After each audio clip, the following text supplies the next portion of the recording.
روحانیت میں ہے کہ آواز جو ہے نا وہ سب سے پاورفل چیز ہے، قوت والی چیز ہے. وہ کیوں مانی جاتی ہے؟ میں اپنے ابا والی بات، ڈیڈ کی بات، اختر محی شاہ العابدی کی بات کوٹ کروں گا، بڑے شاہ جی کی، کہ قرآن ساؤنڈ میں نازل ہوا تھا.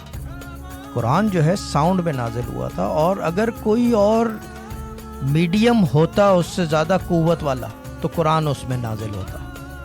اور پھر وہ آگے یہ بھی کہتے تھے، یہ بات میں نے کبھی بتائی نہیں ہے، کہ وہ یہ بھی کہتے تھے کہ ایک ساؤنڈ کو قوت دینے والا وہ بخود قرآن تھا، کیونکہ وہ اس میں نازل ہو گیا تھا. کہ قرآن جس چیز کے اوپر آ جائے یا جس چیز کا تذکرہ آ جائے وہ قوت والی ہو جاتی ہے. یہ علم کی بات ہے، سمجھنے کی بات ہے. اسی لیے we are very particular about the audio, اور اسی وجہ سے یہ نقطہ مجھے بڑے بعد میں سمجھ میں آیا.